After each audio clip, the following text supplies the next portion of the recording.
Good evening, everyone. It is so nice to see you all here, those of you joining us live and those of you joining us online.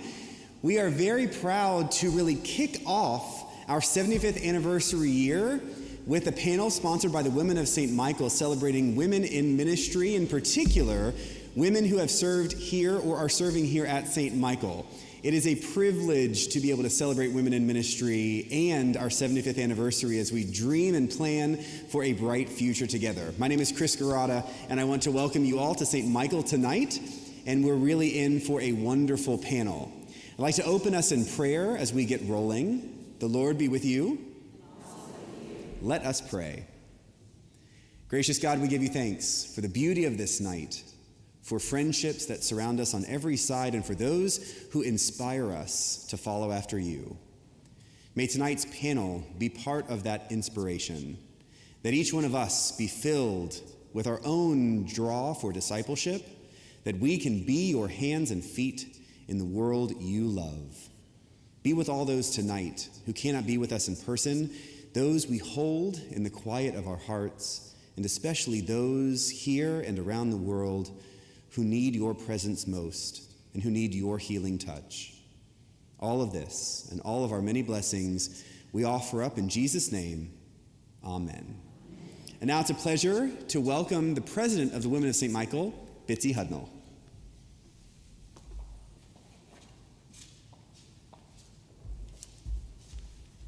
On behalf of the Women of St. Michael and the St. Michael Altar Guild, we would like to thank you all for being here this evening to help celebrate our 75th anniversary. This evening kicks off the beginning of the 2021-2022 Women of St. Michael year. Our newsletter was mailed to you in August, which outlines our programming. The newsletter is also available online through the Women of St. Michael webpage, where you may purchase your luncheon season subscriptions and more. Due to the new guidelines surrounding the pandemic, we have canceled the reception following the program. We still have cookies to go in the narthex, so please take one on your way out this evening. In fact, you may want to take two. In lieu of the reception, though, we will be providing a question and answer session. In the pews are note cards and pens for you to submit questions to our panelists. There will be a pause during the program for you to pass these to the outside of the pew, where they will be collected by members of the Women of St. Michael Leadership Board. Without further ado, I would like to introduce the Reverend Mary Lessmann.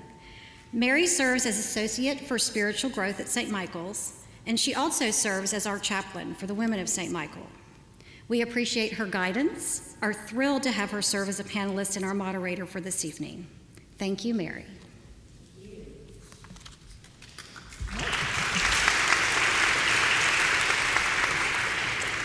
Tonight is one of St. Michael's first events, celebrating our 75th anniversary as a parish.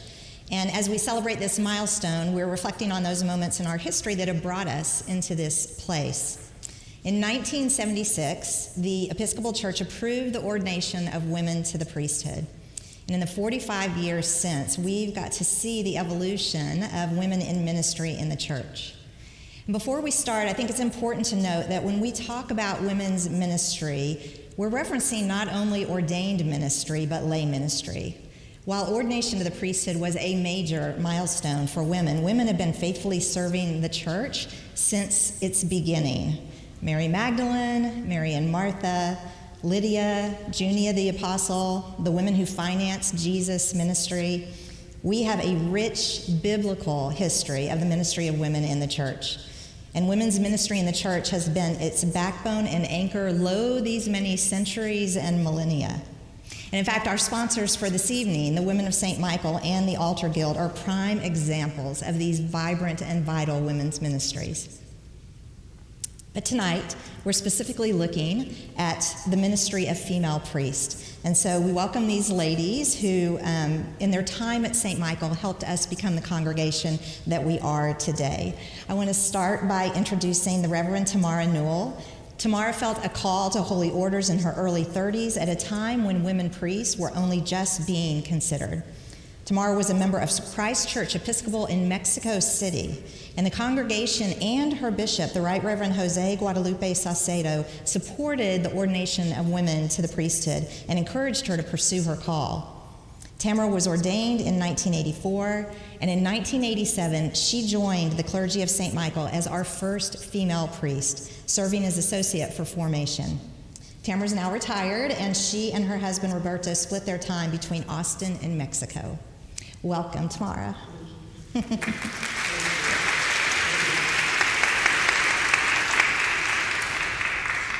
The Very Reverend Amy Dappler Moe came to St. Michael and All Angels from Trinity, New Orleans in 2004. She and her husband, Jared, arrived with their daughter, Elise, who's now 17, when Elise was only 6 months old. Sorry, I'm a little overwhelmed. She's 17, yes.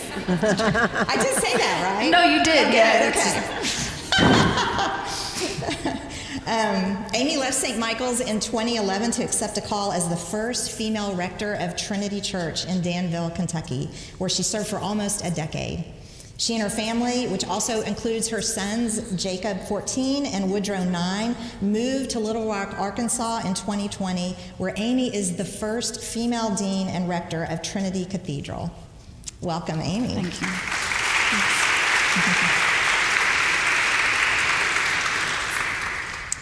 The Reverend Patty Willett Rhyne served at St. Michael as Associate for Pastoral Care from 2008 to 2012. She retired from Christ Church, Charlotte in 2020, where she served as Associate Rector for Parish Life, Newcomer Ministry, Young Adults, and Sages. Patty and Steve have 5 children and 12 grandchildren, ages 8 years to 1 month. Steve and Patty enjoy hiking in the Blue Ridge Mountains, where they have a second home, and Patty enjoys spending time with their grandchildren, who all live in that area. Because of health vulnerabilities in the family, Patty was unable to travel to be with us this evening. However, she's recorded some remarks for us, and we're going to be able to listen to those later this evening.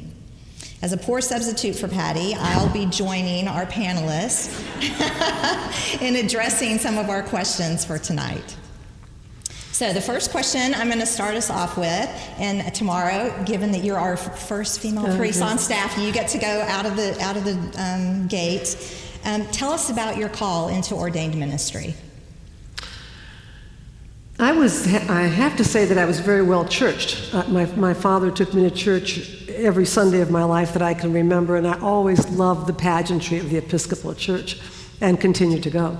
At Christ Church in Mexico City, I attended faithfully, and I asked at that time the rector, Bob Jones. I showed up one morning and I said, I really love this church. I really resent that we don't have any women acolytes. And he said, next Sunday you will acolyte. Wow. And that sort of was the beginning of the whole thing. And so then I began acolyting, then I began reading the lessons, and then I began serving the chalice. And I showed up very early to make sure I was on hand. And he said to me, I know what's wrong with you. You want to be a priestess. He said jokingly, but it might as well have been the voice of God, because it was exactly the right thing. I said, well, yes. I mean, it was so long ago that the word priestess wasn't considered to be, it wasn't anything that we even raised our eyebrows at. So that began a long study period with him and with two Mexican clergy in that diocese, who both have now been bishops of that diocese and presiding bishops of the Mexican church.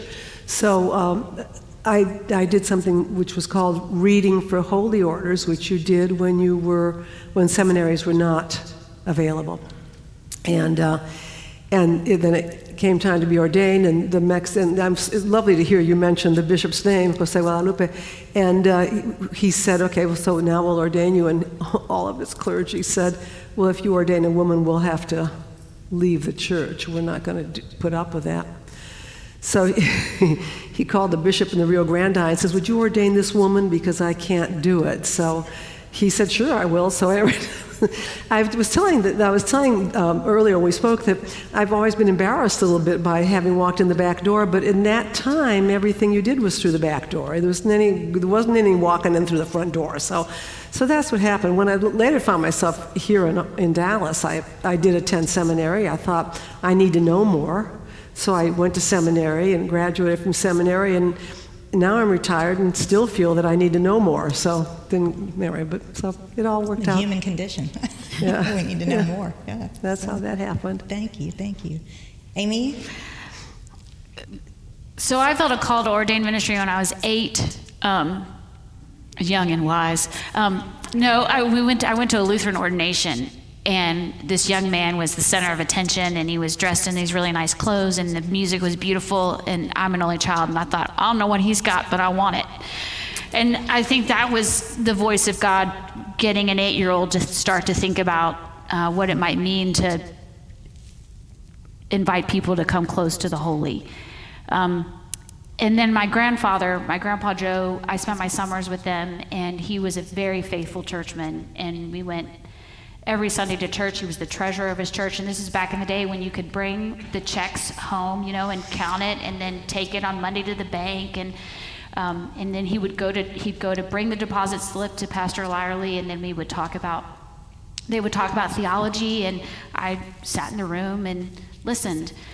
And so I feel very grateful that starting at middle school, when I began to tell these male clergy in the South that I felt a call to be a priest, no one ever told me no.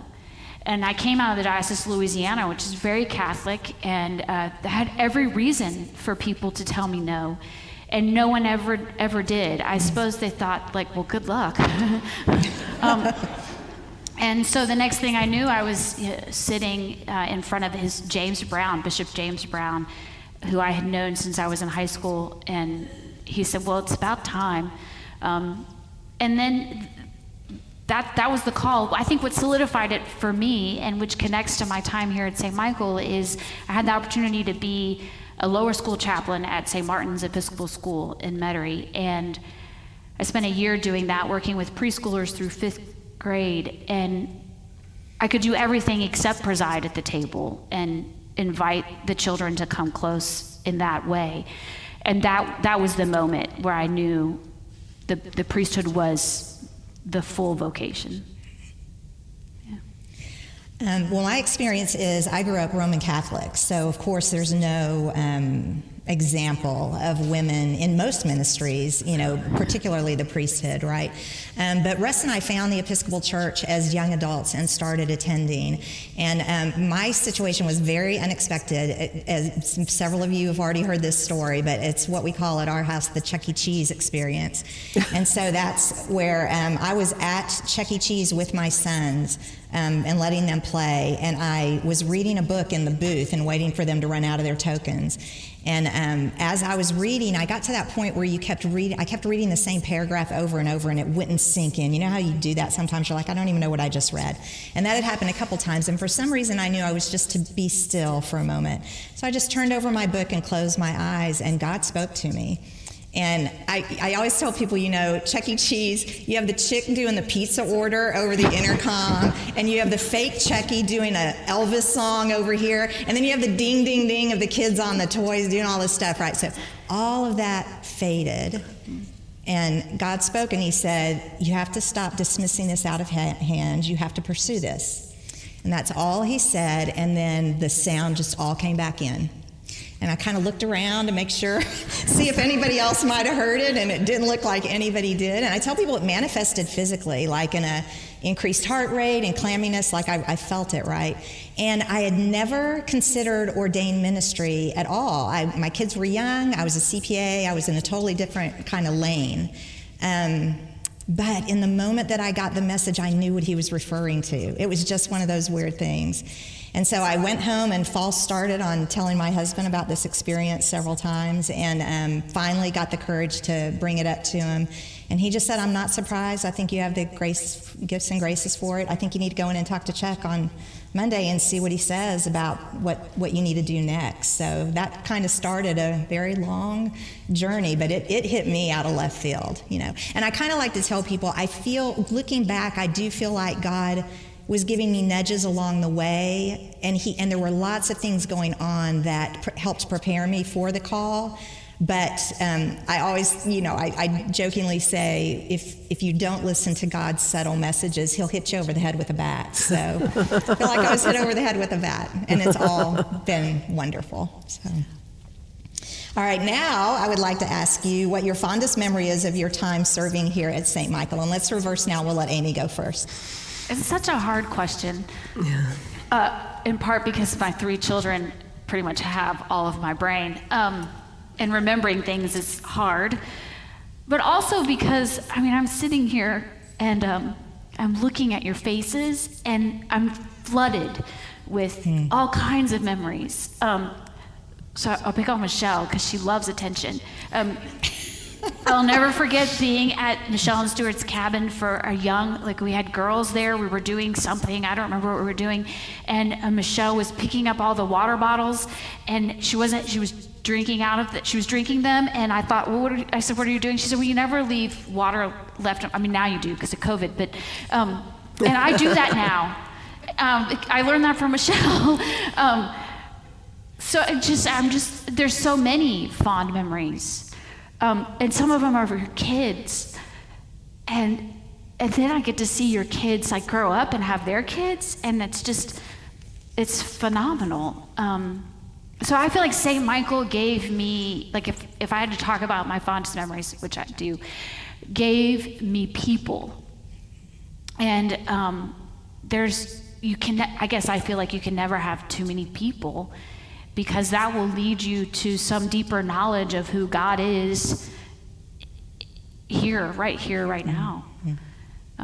So that's my fondest memory. I guess another thing I want to say is I had the privilege of going to Israel because of being here at St. Michael, and I will never forget being in the chapel of the Church of the Transfiguration and hearing God in the way that you just described. And so I think there's this phenomenal thing that does happen where God brings us to spaces where we can experience the holy, whether it's Chuck E. Cheese or Israel.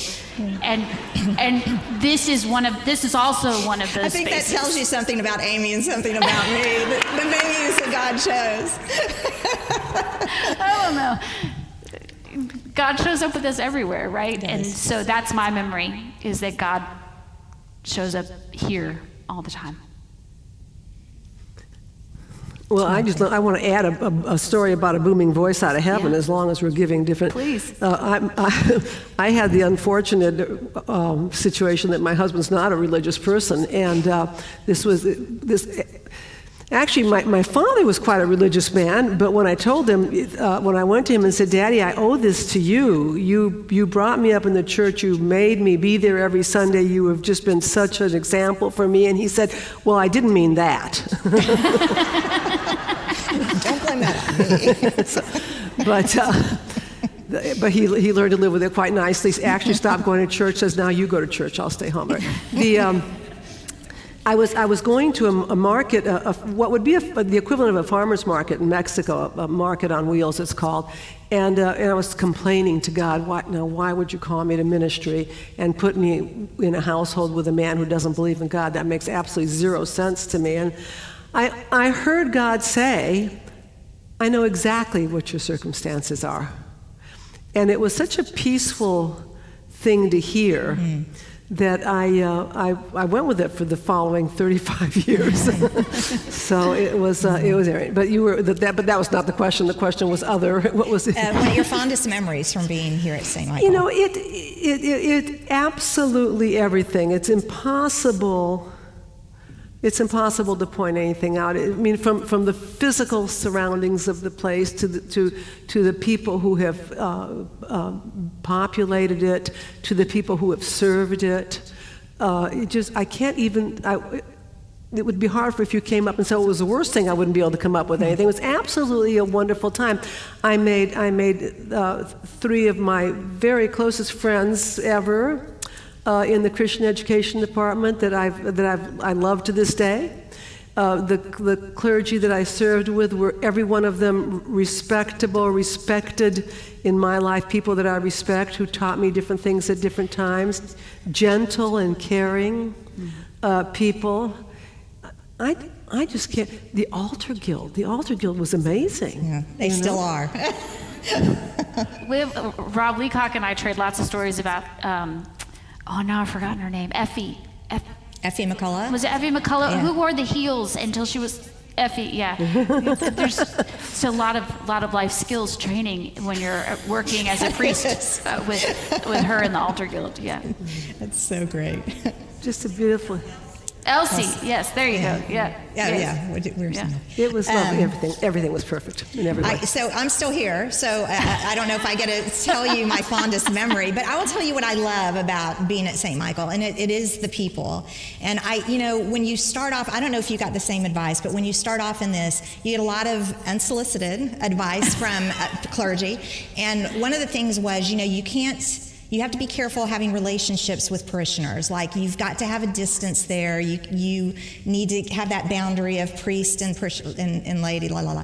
And that never worked for Russ and I, because all of our closest friends were from church, from our early years. And so if we didn't have friends at church, we just weren't going to have very many friends, right? So for me, it's been a wonderful thing to serve with people who I love and who become my friends and who I socialize with and who I get to just smile and enjoy their company when we're here doing ministry together. So that's a wonderful thing. And I love that in this particular congregation, there's such intellectual curiosity. We have parishioners that are very accomplished in their own arenas, and they bring that bar for accomplishment into their expectation for what we do here in this congregation.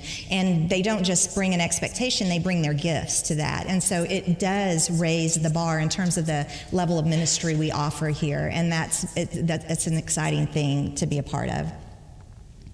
And I will say one of my favorite memories in my short time here is that because St. Michael is a prominent congregation in terms of the national church, we get the opportunity to sometimes offer some unique programming. And so one of my favorite moments is when both the Archbishop of Canterbury, Justin Welby, and the presiding bishop of the Episcopal Church, Michael Curry, were with us. That was back in September of 2018, and it was just fun to be in the room with both of them. Can I piggyback on that? Yeah. So do y'all remember when Catherine Jefford Shorey came? And you may remember that I would bring my children up to the altar with me all the time. You loved it. It was great. So on that particular Sunday, I had Elise sit with Sarah Freeman. I'm not sure how many of you remember Sarah. And I said, whatever you do, make sure that Elise gets communion from Catherine. And she did. It worked out beautifully. And then after church, Elise came up to me and she said, Mama, I got to take communion from the lady with the big hat. Yeah. What does the big hat mean? And it was just like this, for me, this moment of knowing that my daughter was seeing this woman full in ecclesial power, which was something that I never saw. Mm-hmm. And what a gift we were able to give our children in that moment. That's great. Thank you. So those are your favorite memories. What I'd like to ask you about now is something that you learned here at St. Michael, or things that you learned here at St. Michael that you were able to take with you as you moved into ministries in other areas. Tamara, we're back to you going first. Well, you're the one who learned. You were saying earlier, you learned so much. I never had a ministry to compare to this one, ever. Mm-hmm. So I'd like to say after St. Michael, it was downhill. It was a lot of years to be going downhill. But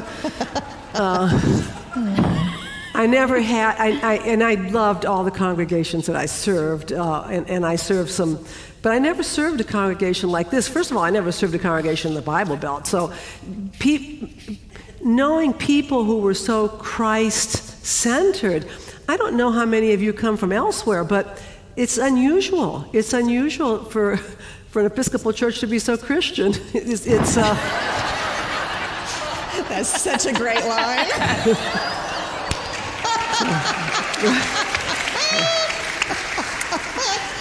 So it's a treat. It's a treat to see this, to have the same vision with so many people, and it was such a faithful vision from your side, from your end, and certainly from my end. I mean, that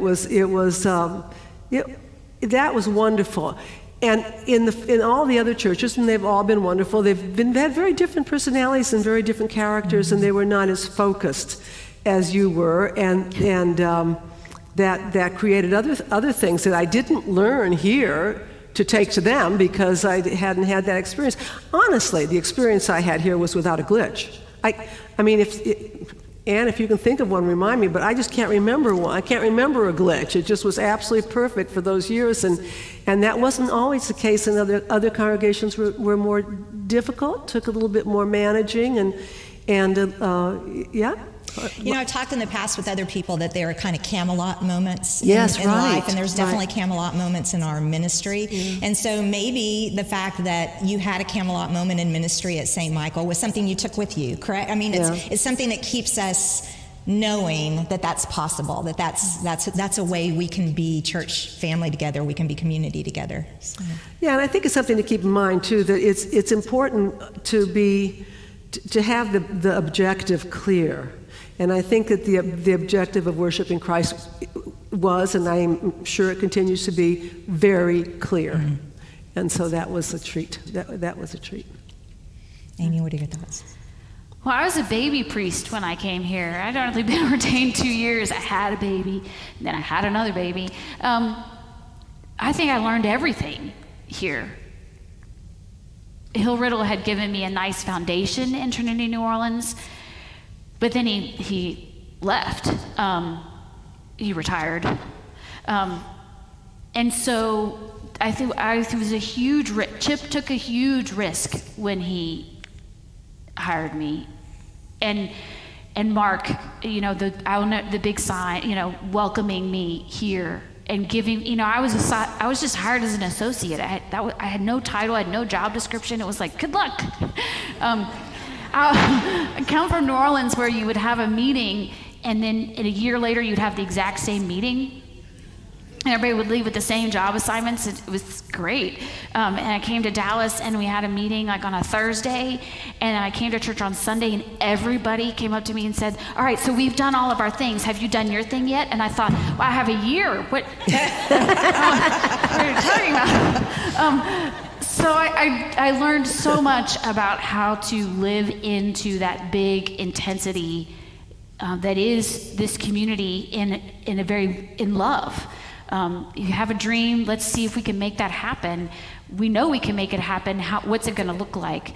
You know, I learned from Stuart Thomas and Stuart Sykes about how do you totally transform and revamp a program. I learned how to take a program that we loved, Mother's Day Out, and really begin to imagine how it could thrive and become more of what it was called to be, which it is. I learned how to work on a team collaboratively. I learned how to manage lots of transition and change, and yet somehow remain calm. I learned about how to be a mom from a lot of moms. So I feel like St. Michael formed me as a priest, and then Trinity Danville, where I went to serve as rector, raised me as a priest. If you can kind of imagine what I'm trying to describe, that you all gave me experience and challenged me and let me take risks and fail, so that then I could go into and love this other place and people, and feel really confident about what God was doing in that place as well. It's wonderful. So I haven't left you yet to take my ministry anywhere else. So, so I thought I would come at this at a little different angle. I kind of wanted to talk about my road here in terms of my ministerial identity, that I'm in my 12th year of ordained ministry, and getting through the ordination process was hard. And so what I was taught in that is that you don't say much and you don't disagree with much, and you just kind of see what's going on, right? And so as I entered ordained ministry, I kind of still had that on. So I wasn't really sharing my opinions, especially if they were contrary to whatever the current line of thought was, and I felt a little restricted. And for those of you who know me, that's not me. You know, when you know me, right? And I think authenticity is one of the gifts that I bring to ministry. And so having that gap never felt good to me. And so being able to grow into my priestly identity so that I could own my opinions and how I thought about things, and my quirky sense of humor, and my, you know, all of that was all part of the package that God had called. I'm happy to have gotten there. But we were talking earlier, we actually counted, and ministered at 7 congregations in this diocese, which might be a record. I don't know. We could check it out, but it's definitely up there in the count for active clergy. And so what I know is that I needed to learn all the stuff I learned in all of that to prepare me for the role that I'm filling now at St. Michael. And so I'm thrilled to be here, and I love the ministry we do together, and I love you guys, as I've continued to say this evening. But I think I needed everything in my backpack that I picked up along the way to prepare me to be in this wonderful congregation. All right, question number 3. I can't remember who's going to go first this time. Toss. I think it's Amy. I heard from over here. Okay, well, we could arm wrestle for it. Okay, That would be fun. it's Amy's turn. My next question for you is, what are some of the most challenging or impactful experiences that you've had, particularly as a woman in ordained ministry? I mean, I just think it's being a woman has its own set of challenges.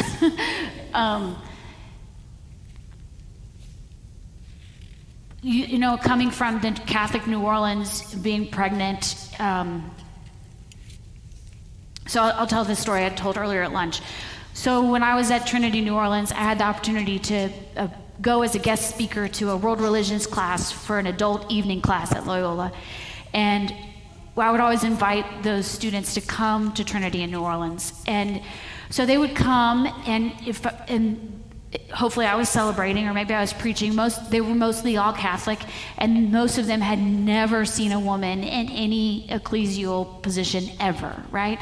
And so then there were tears, there were always tears, and there were always conversations after about what that experience, how meaningful that experience was for men and women.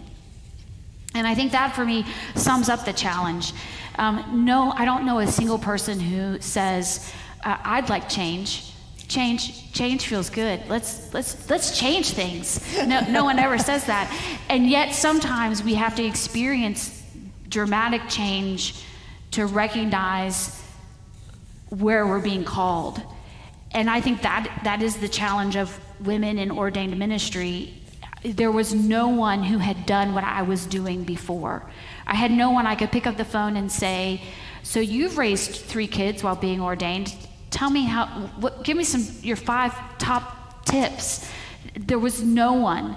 And so doing something that had never been done before and hoping that it worked out, that it still works out, I just feel like the whole thing has been a challenge.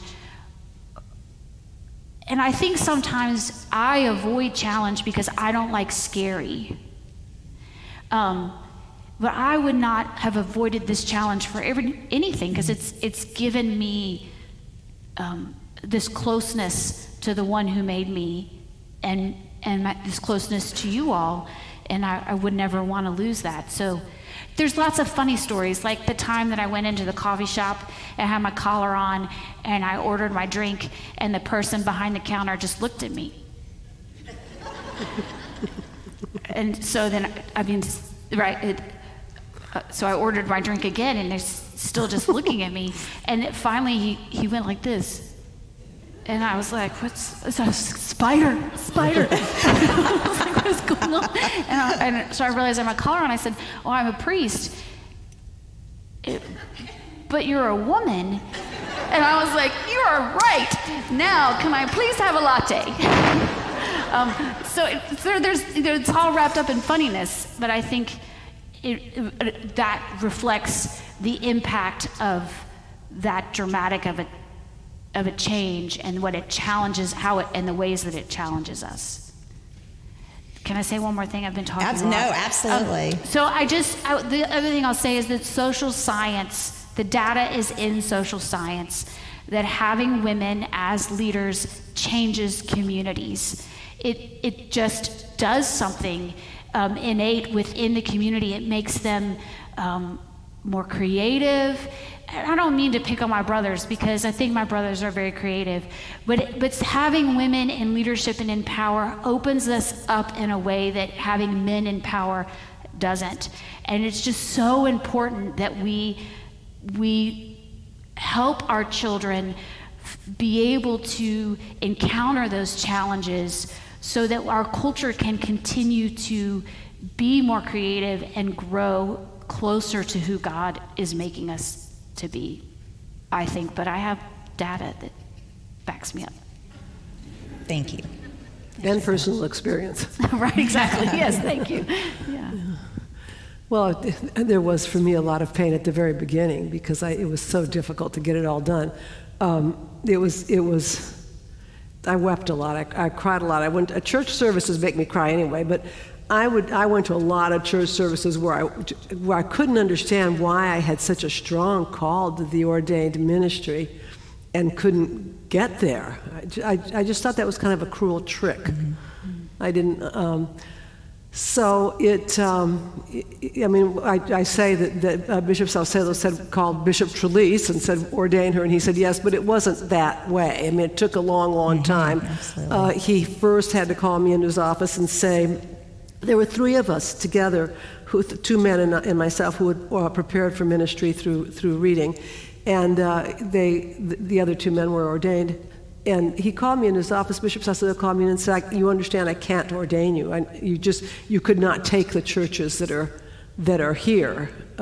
You can't do them all. I couldn't have done any of them at that point. But it was, so my husband very kindly took me to Cancun on that big weekend when all the guys were getting ordained. He says, well, we're out of here, we're going to the beach. So we did. But it was hard. It was hard to become ordained and to be received and to be accepted. Then when we moved to Dallas, because my husband came for business, the women were not licensed here, so that was difficult. That was complicated. It's a little bit easier because of both Gwen and Ruth Tiffany Barnhouse, who were in the same boat, and so we had sort of each other kind of jockeying to get licensed, which we did. And then pretty much after that, I was like a babe in the woods. Here I was, this is what I do. I don't remember after that. Father Rattel had a tremendous vision and was very careful to sort of keep me out of the spotlight a lot. I'd said earlier that he never assigned me to the 7:30 service, which I was very grateful for, but also those people who didn't want to see a woman at the altar could always go there. That was a safe place for them to go. So he was very, very good, and all the clergy that surrounded me were always wonderful. I mean, no one ever came back and said, "God, you should have seen what I heard." They were always very supportive. So once I was ordained, I never had I just had a very, very, what they call a ministry to the ordinary. I just did what I did. I never had anything really particularly high profile, and so I wasn't. After that, once I got in the door, it was pretty good. After that, I didn't suffer a lot after that. Good. Well, growing up Roman Catholic, I was very aware that the messages and the ministry I was receiving were from men who had not personally been married, from men who had not personally had children, from men who had not personally had a family household that they needed to doing budgets, kind of doing all of that. And so one of the things that attracted me when I first came to the Episcopal Church was that the priest had an experience similar to my experience instead of this experience that was so foreign, right? And so I'm well aware that as a female priest, I'm relatable, hopefully, to many of our women in ways that is just not possible for a male priest to be, and that there would be things that they would want to come and talk to me about and counsel with me about that they would not be comfortable counseling with a male priest about. Women, first of all, our biology is different, so that, we're different, right? And we've traditionally been boxed out of certain aspects of society, and we've traditionally been boxed into certain aspects of society. And I think sometimes women have to be talking to each other to be able to kind of process through all of that. So I think all of that's important. I think women priests, in my experience, carry a burden that comes from not being as prevalent as male priests. And so the way I would unpack that is to say, when you experience a crummy male priest, you kind of think, oh, that was a crummy priest, right? But if you experience a crummy female priest, you tend to think, I wonder if all female priests are crummy. And because we know that people are not having as wide an experience of female priests, we carry that burden very heavily, that we're the poster child, and that how you receive us in our ministry, you are going to extrapolate that to other women in ministry, and that's going to be, that thing goes both ways, right? So I understand that I'm a banner carrier for my people, and I'm happy to be that. I also think that it's a satisfying experience when I get to have a conversation with someone, and I don't have near as many of these days, but early on I had a lot of conversations with people who would start their sentence to me as, I didn't think women should be ordained, but. And I'll take that, right? I didn't, they're coming to me, I didn't think women should be ordained, but you've changed my mind, right? So that's good. You hope that one person at a time, you can soften hearts and witness in ways that open up folks to that. I do think, to Amy's point earlier about being able to actually visually see people in different roles, I think as Americans especially, we kind of have this myth of, hey, anybody can be anything they want to be. Anything you want to be, you can do it, right? But the truth is that our young people need to see they need to see diversity in roles modeled for them to be able to imagine themselves in that role, right? And so it's very important for us to prioritize diversity, not just if it's convenient or if it's whatever. It's important. It's important for our young people to see it modeled, and especially in the levels of leadership like you were talking about before. And finally, I want to say I'm grateful to what I kind of term first wave female priest, because we said earlier it started in '76. The first woman ordained to the priesthood in the Diocese of Dallas was the Reverend Barbara Kelton, and that was in 1987. So it was still a ways after that, and it was slow going for quite a while. And my experience has been that some of the first wave women clergy needed to be a little more strident and a little more revolutionary to kind of get their ball down the field and across the goal line. And so what that did, though, is create a space where we could come in as second wave women clergy and be a little softer and a little more feminine and a little more comfortable in our womanhood. Do y'all remember, so I was a CPA in the 80s. Do y'all remember how women wore suits that looked like men's suits? Right? Okay, so that's the whole deal, right? Is that we start by trying to model ourselves after the men that have already been doing it. And eventually, we start wearing our dresses and wearing our because we grow into our own identity. I think that's an important thing for women clergy as well. I wanted to say that when I was going through my process, there was a feminist movement, obviously, but I wasn't a part of it. It had nothing to do with whether I was a woman or not. It had to do with the love of God and the desire, the ardent desire to serve God within the church. And so I never really got involved in, well, there is a man and there is a woman and the woman doesn't. It just seemed to me to be the thing that I was supposed to be doing, and I believe it was the work of the Holy Spirit. I believe it with all my heart, because I've never been able to do anything else since then of any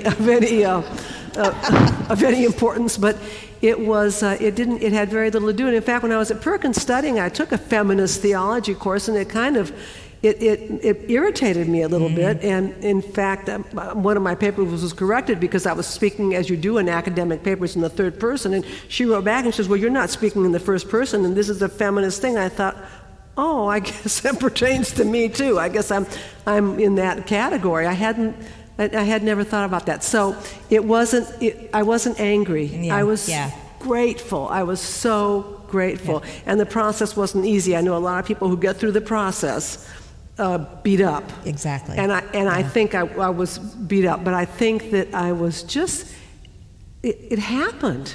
Yeah. It was amazing. It was a blessing of a magnitude that few people have experienced in their life to have gotten to where I wanted to go. It was. And I got to hear you tell the story of you coming to Dallas and getting at St. Michael and that whole path today at lunch. And that's just God at work, right? I mean, that's the deal. We run into these barriers and then we question the call and then God makes a way. And I just heard about in your story about God making a way for you. And I know he did for me. I know he did for Amy. Yeah, so, it's a real thing. Yeah. I wanted to remark on something you said, and I don't remember exactly what it was, where you talked about women in ministry and thinking about how we started this evening. You started us reminding us of the many women and the varieties of ministry. And I think the challenge of being a female priest, the challenge of being a woman, I just don't want to lose that I learned a lot in this place about how to be a woman with power, because so many of you do hard things as women and face those challenges in your own careers. And we always think the church is like, because it's holy and sanctified, that those things that you experience as a lawyer, as a teacher, or speech pathologist, or as a mom, whatever it is you're doing in the community, we think like, oh, well, people don't behave like that in the church. They do. Yeah, and so the good news is that there's nothing, though, that God will not make a way for in order to redeem the church or anything, all of creation, I think. Thank you. Amen to that. Well, at this time, I want to invite you to send any questions you might have written on your papers that were put out for you to the outside edges of your pews, and we've got some folks that are going to come around and pick those up for you, and so that we'll have those for the Q&A section in a little bit. And then we are going to take a moment and listen to our pre-recorded message from Patty Willett Rhyne.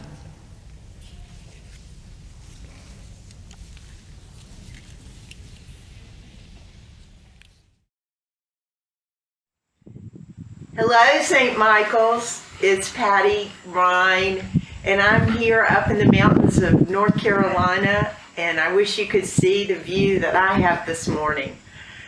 I'm so sorry that I couldn't be with you all, but unfortunately with COVID, it was just a little too risky for me and my health to be with you. So I'm so thankful to Harriet Cousins and Adam Jones for making this video possible so that I could at least be with you even if you can't be with me. I was reflecting on my time at St. Michael's and of all the experiences that I had. And I think the thing that I remember most about St. Michael's are the relationships and the hospitality, but to me they go hand in hand because you all are such a hospitable congregation, community, and you're also so welcoming, and you walk the talk. And when I think about all the relationships that I formed during my 4 years at St. Michael's, I remember some of the bittersweet moments of pastoral care with people who were going through death, going through illness, but then the happy times of sharing meals and doing fun activities that you all always made possible. I also remember Easter Sunday. I never forget the first Easter Sunday I processed in the church and saw the gorgeous flowers. I had never seen anything like it, and it was just beautiful, breathtaking that the volunteers had made that possible and had gone to so much time and trouble to make the church truly a garden of its own. I also remember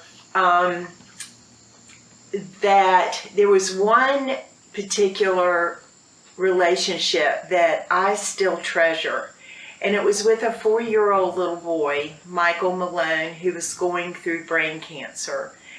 And Michael passed away right after I left. But that was one of the sweetest relationships I believe I had during my time at St. Michael's. Going to his home and sharing communion with a 4-year-old little boy is a very special thing, and a relationship that I will always hold dear in my heart. When I think about what I learned from St. Michael's going forward in my ministry, I would have to say it's boundaries. I was just 2 years out of seminary when I came to St. Michael's, and St. Michael's is a very large congregation, one of the largest in the Episcopal Church. And because it was so large and because there was so much ministry involved, especially in the realm of pastoral care, I really had to learn boundaries, and I don't think I was very good at it during my 4 years at St. Michael's, but those years taught me that in the future I had to create more boundaries for myself. And it has really held me in good stead for the rest of my life. My wish and prayer for St. Michael's in the future is that you all would continue to be an example of Jesus Christ's life in the world, that you all would continue to be a community showing the world how to be in unity because of your love, because of your generosity, and because of your grace. Those are the three things that, when I think of St. Michael's, I think of those three words: generosity, love, and grace. And I think my prayer is that you would just continue down that road that you've already started. I miss you all. I wish I could be with you, but I'm holding you close in my heart as you celebrate your 75th anniversary.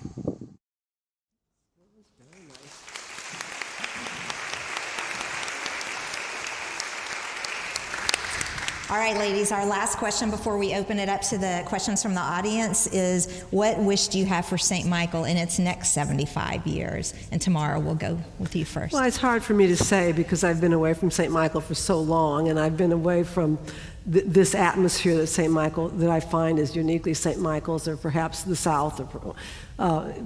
I see churches, having served churches in Mexico and in Cuernavaca and in Florida, have a lot of problems that make me fear for the future of the church. I think it's a critical time for the church. I think the church really has to think about what's going to happen next. I don't know St. Michael well enough to know whether that's the case here. I mean, I think I love you're using the word Camelot, because it sort of does feel that way, that maybe we can just keep it like this forever and ever. But out there in the real world, the church has some thinking to do, I think. So, but I wish if you all keep doing what you all have been doing, you have nothing but success ahead. It's a wonderful place. Thanks, Amy. I just think it's not fair to have to follow both Patty and Tamara with that question. Can I be honest? What I want for you is, I'm a little nervous because Chris is right there. What I want for you is a strong woman on your leadership team. You have one. You've got one. And I think you need at least one more. Because St. Michael, you guys are like, you are the third largest Episcopal church in the country. People are looking to St. Michael always, wondering what is next for the church. And so do that. Don't be afraid to make mistakes, to take some risks. It was a risk to hire me, and these were some of the best years of ministry I have ever had, and we did some crazy, wonderful, good things that impacted the lives of children and adults to this day. So don't be afraid to take a risk on someone, because they might be exactly who God is giving you for whatever the next thing is for St. Michael. So listen to these very wise women, and also don't be afraid to take some risks on some folks, because I think God has already prepared a place for St. Michael in the future of the church. So take your place, and God is already there. Beautiful, Amy. Thank you. I don't know if it's beautiful, but Chris might never talk to me again. But we were talking earlier at lunch about how congregations have DNAs. And you can feel it, when you walk in places, you can get it, and it doesn't take you long to read the DNA. And if you haven't had good DNA when a congregation was started, it's hard to change. It's changing the Titanic in the middle of the ocean, right? It's not impossible, but it's hard. And St. Michael is blessed with really good DNA. Whatever patriarchs and matriarchs we had early on really set a wonderful course and example for the congregation. The clergy that we had early on, our initial rectors and the early clergy that came in, were good, strong, honest, healthy clergy that helped set the example for what a rector would look like and how that would be. And so my wish for St. Michael as they move into the next 75 years is to recognize how precious it is that you've been gifted good DNA from those who came before you, and your job is to carry the light and move that forward, and to be open, as Amy was saying, to the ways that God is calling us to continue to live that out as we move forward. And in all of the plans and the programs and the expansions and all of that, to keep in mind the thing, right, which is loving God and loving one another, and that continues to be the core of who we are. And with that, I'm going to turn it over to our rector, Chris Garata, to ask us questions that we're not prepared for. So, Amy. oh, The number one most common question we received, and I'm not going to read any one of them verbatim because I'd get in trouble for reading any of them verbatim, but it does have to do with attracting women to St. Michael. Some of you may or may not know that it is not easy to attract women to the Diocese of Dallas, and I will just say that frankly. And apparently many of you do know that because of the questions that you wrote. And so what I would like to say is, as we explicitly try to recruit women, and we are, and we will continue to do that, I'd love to have you all address perhaps some of the challenges that you see outside of Dallas, in particular, Tamara and Amy, and what might be a bit scary about Dallas, but what it's so great about St. Michael. So that I can show this video to someone who might consider coming and working with us here. well, so I'll say that, Mark Anschutz, I'm sure he was afraid of many things, and if he's watching or listening now, strong work, Mark. And I know that Mark is controversial, but I always knew that Mark and Hill and Bob, I could trust them. And so if I went to Dawson Convention and got mad because of the way women were being treated, it was okay.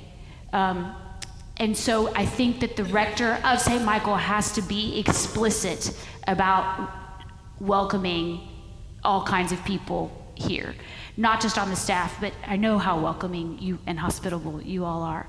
So that for me was what gave me the confidence to come, was that I knew I knew that Mark was gonna be there for me, for this baby priest with a baby, and he wasn't just explicit about that with his words, right? I mean, he got excited about the fact that he was excited that I was a young priest with a baby. That it's just the way Mark was. So I would say that, and then there were people who I trusted, like Charles Jenkins, who were from this diocese, who knew this parish, who said, it's gonna be okay. Also, I was evacuating for 2 hurricanes with a 6-week-old baby. You could have offered me a job in Kazakhstan, I probably would have taken it. So I think, God's timing has a lot to do with things. In case y'all were getting too big for your britches out there. But I really do. I think in the South and Province 4 particularly, we wrestle with how, and you're not Province 4, you're Province 7, but I was coming from Province 4. I think it requires men in leadership just fully being energized by how excited it is, how exciting it is to have women in leadership as well. I think you're like that already. I've been out of the, not only Dallas, but out of the U.S. church for so long, and I heard today at lunch that Dallas was not necessarily favorable for women. I hadn't a clue myself, but it's difficult for me to speak politically about this situation.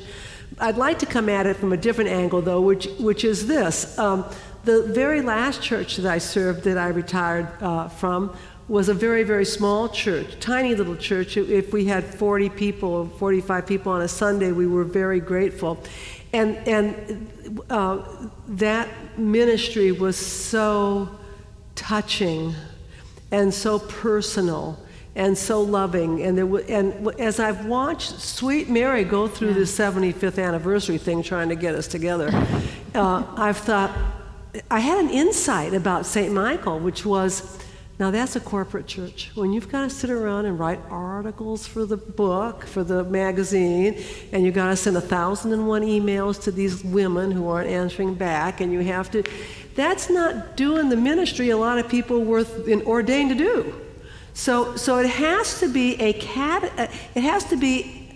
I think it has to be a woman who wants to do corporate ministry. I mean, both of you have that. I loved hearing about that at lunch. I felt so meek and mild there, just like, oh, that's nice. She's an accountant. Whenever I served at church, I said, just don't ask me anything about money, because I don't know anything about money. I can't add and I can't subtract. And of course, you're very well versed in ministry of all sorts and types with your experience. But you have to attract a woman who wants this high pressure kind of ministry. And I know that you all do an awful lot for small ministries. I mean, I remember we had wonderful classes that we did together, and there were a lot of things. You had at that time Cursillo. I don't know if you still have Cursillo, but there were small gatherings. But it takes a mindset. This is not a cure for just anybody. We talked earlier today, Chris, about how the current, so now my wave has passed, right? I'm not even the current wave anymore. There's a new wave of women who are coming into ordained ministry, and they're quite clear about their right and to hold the same space that a man holds. There's no, and I've just got to say, I can't speak for my colleagues here on the dais, but for me, I was very aware that I needed to be very acceptable to my male colleagues. I needed to, there was just a very narrow lane that women could walk through to kind of make everybody comfortable with them doing ministry. And today's women are widening that lane, and they're saying, we're not going to be pegged in by what used to be a male model. And so I think that, paired with the fact that we actually do have a priest shortage, or at least a good priest shortage, right? And sorry. So And there's gigs out there. And so we are now competing with women who are gifted, who are prepared, and who want to have a high-profile leadership position early on. Not, oh, you're going to pay your dues for 10 years and behind someone, make them look good, and then you get your shot. It's like, no, just like the guys that I graduated with, I want my shot now. Preach it louder. Say it again for those in the back. For the number of seminaries, my fellow seminarians who came straight out of seminary and went right into rector roles. And it was like, oh, but you're going to be an associate so you can get some experience. I thought, well, that person, he's younger than me. And I have children. What are you talking about? Yes. Yeah. Geez, any questions about what you ought not to be doing in the... Well, we'll pivot, and this one goes to Mary specifically. I like this one because I was raised Catholic too. What has been the reaction of your priesthood from your Roman Catholic family and friends? Yeah, I speak to this a lot because, we have so many people who come into the Episcopal Church from the Roman Catholic tradition. So as soon as I know that, I always say, and now I get to say, not just me, that I came from the Roman Catholic Church. If you want to talk about any of this, I'm happy to. And I can also now say Chris is, same resource. But what I tell people that did not grow up Catholic is what you don't realize is just like being Jewish is not just religious but cultural, being Catholic is not just religious but cultural. And so for folks who there's very valid reasons they want to leave the Catholic Church, making the leap is still very hard from the cultural aspect of making that change. And a lot of that has to do with the fact that all my family are Catholic and we do things centered around religious things, and it's a big step for people to take. So I will tell you, we kind of talked a little about this at lunch also. Both me and my husband were Catholic, and we both came into the Episcopal Church. So on my side of the family, they're more social justice Democrat Catholics, they're like Joe Biden Catholics, right? And then you've got, rest of the side of the family is Italian American Catholics, more conservative. I will say they're all beautiful about it now. It was a transition. And I will say that what I noticed early on is that my Catholic family members on both sides, Russ and my side of the family, they don't have a vocabulary for women serving in ordained ministry. Really, for women in ministry, they just don't have a vocabulary for that. So they didn't talk to me a lot about it because seriously, it was like there was a big wall there that they couldn't even get over. Whereas our in-laws that came from Protestant traditions would ask me all kinds of questions. They were all excited about it. They were asking me a lot of stuff. So that was an interesting thing, is to try and help our family members have a vocabulary around my call. We still have some family members who don't take communion from me, right? But a lot of that has to do with just not even coming and taking communion at an Episcopal church because they're Catholic, right? So there's stuff around there.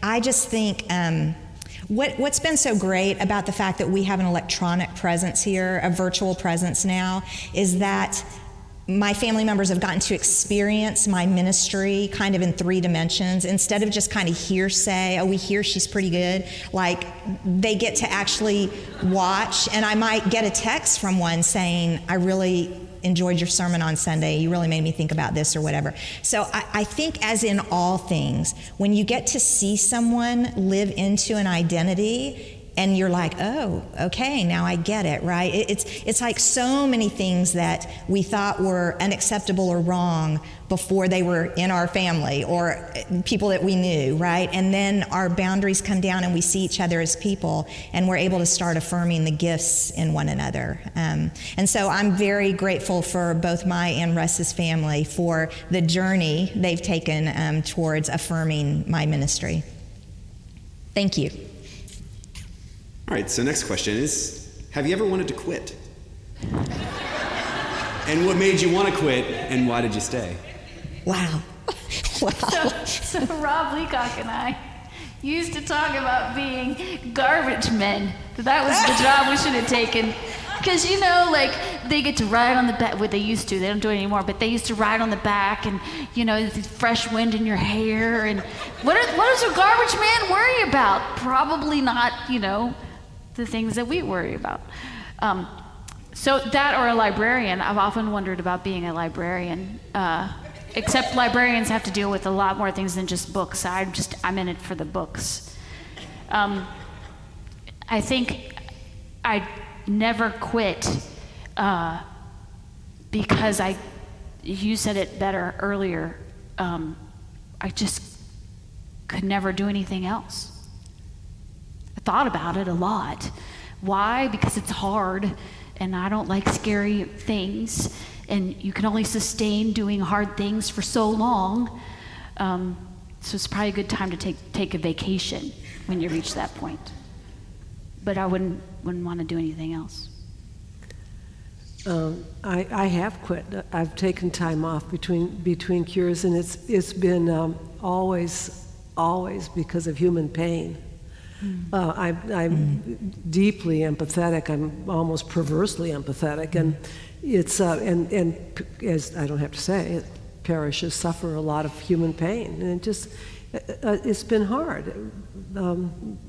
Children dying is incredibly difficult, and just the things that people have to live through is difficult. So there has been times when it came to, and I always knew when I started, when someone would ask me to do something and I would be angry about it, like something else. Yeah.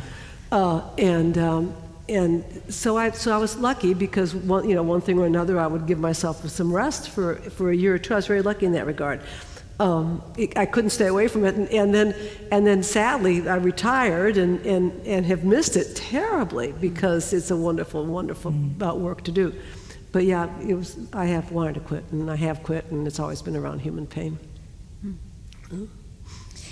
I think thinking about quitting, I would say what I've come to know in my wisdom of my years now is that our ministry evolves, right? And so we have kind of an image of it when we're going through the process and what that's going to look like, and then we start and we, all of that, but it all evolves. And you get to a point where you really own your own ministerial identity. And so for me, I think quit is a very black and white word. I would say I think my ministry continues to evolve. And so I do think as I get more clarity about where I'm getting called into next, that might mean you go to different places, right? That's part of being open to the call, right? But well, thank you. Well played, sir. Well played. But I would also say, I think there are ways to continue to let my ministry evolve, and as long as I can do that in the context of parish ministry, then that's what I want to be doing. I want to be with my peeps, and I want to. It's all my whole. I grew up going to church all the time with my good Catholic family, and from a very young married age, Russ and I have been involved in parish life.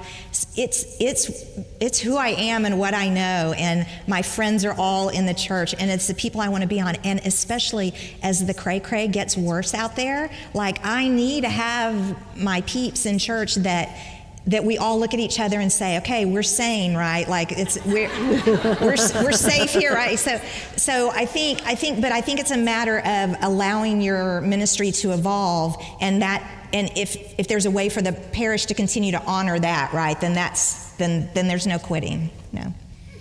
Yeah. I kind of feel like I need to say, if you ever hear God's voice again, come to telling you to go somewhere else, that you come to me, I'm gonna check it with him. I'm gonna run it by Chris. Yes, and see him. I'll probably get a different message. Okay, so 2 more questions. I think we have time for 2 more. To kind of flip this around, women in ministry, you are all married, 2 men, and one person asked, how have your husbands adapted to what is, in a sense, a fellow unique role as being married to the priest, but being male?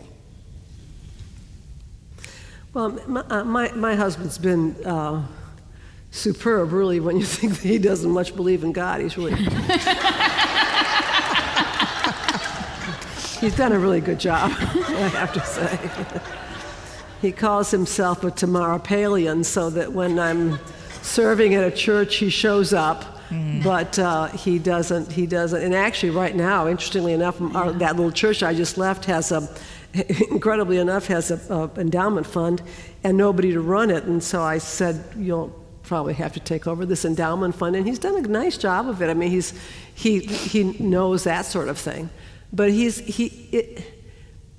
been great. I mean, he says that the last church he ever goes to is going to be my funeral. I don't know why he thinks I'm dying before he is, but that's what he says. So, but he's been good. He's been tolerant. He's been very, very supportive. So but we're not a religious family. In other words, that's my religious life is with the congregation that I'm with, and he's not. I respect that in him. That's fine. He's been a good man. I wish Jared was here to answer that question. Oh yes. Yeah. I'd love to hear what his response would be. I'm telling you, Russ is really glad he's not here. When I was going through the ordination process, Jared and I were engaged, and then we married 3 weeks before I started seminary. And so he would go to these Commission on Ministry meetings. That's the group that you go to, and they tell you whether or not you're actually called, and it's great. And so they would say to Jared, well, do you really feel called to be the spouse of a priest? And he just, if you know Jared, it's just like, I don't know what that means. Yeah.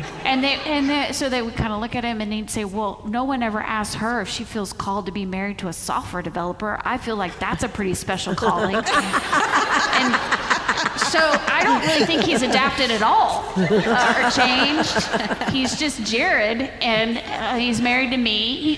The reason I married him, the reason I married him is because he was the first person that the conversation would go like this.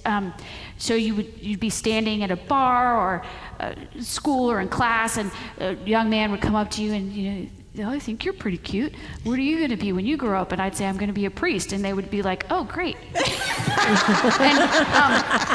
and so Jared said, tell me more about that.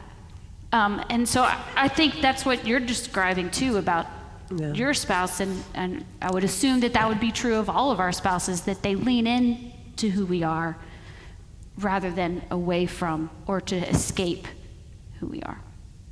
I tell folks that, I was a CPA when Russ married me, and we had, how all of us, when I talk about my call, I talk about how the vision for my life was disrupted, right? So all of us kind of have our vision, and we get out of school and we find our spouse and we decide where we're going to live and when are we going to have the kids and so even if it's just kind of in your mind, you kind of have this arc to your life that you envision. And this call just stabbed right in the middle of that and was really going to screw that arc up. And so I think it was scary. It was certainly scary for me. I cried a lot of tears over it. And I think for Russ, what was so wonderful is that he saw it in me more really than I did initially. And so for a husband who signed on for a wife who was a CPA, who was going to probably stay home and raise the kids and was probably going to, kind of this vision, for him to be willing to say, wow, that's all going to change and I'm willing to go along for that ride, I'm eternally grateful. And I think it says a lot about him. And I think that there's some men that would be very hard for, right? And Russ, I'm very grateful. And I always said, I've got to be honest with you, there were people in seminary that were divorcing their spouse because their spouse didn't support their call. And for me, God called me first into my marriage with Russ. So if Russ could not have found a way to live with me in ordained ministry, I had to believe that meant God was not calling me into that, right? But that wasn't the case, and he really is my biggest fan. And now that we can look back after all the years from when we first made the decision to move forward with this, he would say it's been the biggest blessing in our lives. And I can't imagine what our lives would have been like if I hadn't answered the call. Yeah. That's good. All right, last question. Where do you see women in ministry in the next 10 to 20 years? Amy, you want to go? Well, we're going to take over the House of Bishops.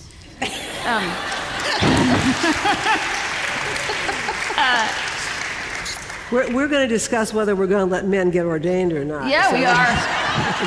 Yes, we are. I'm all in for that conversation.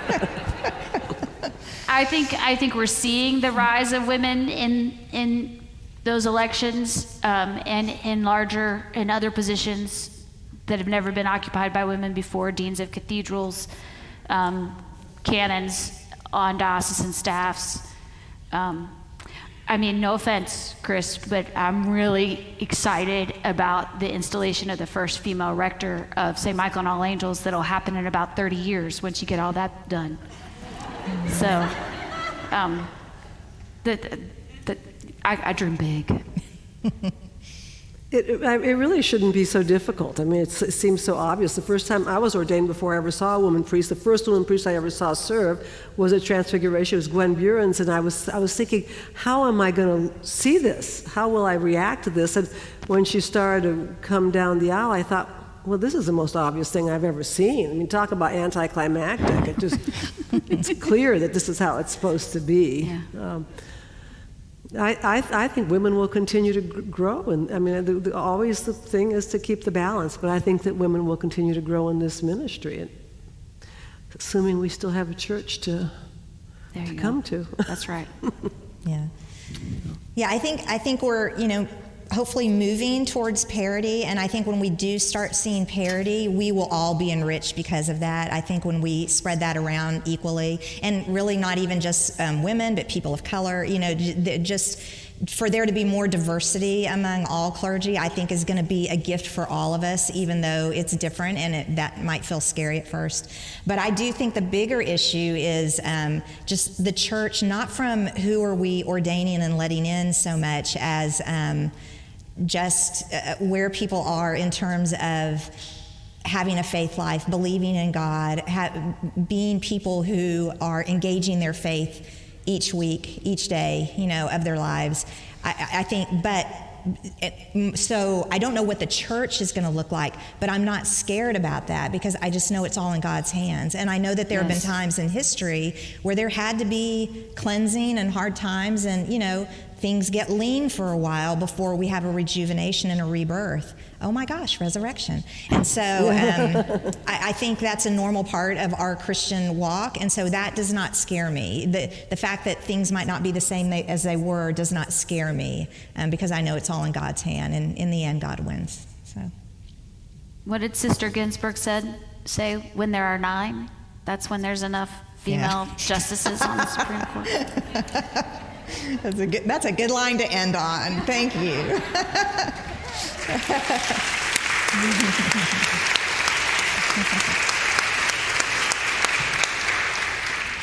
Thank you, Chris.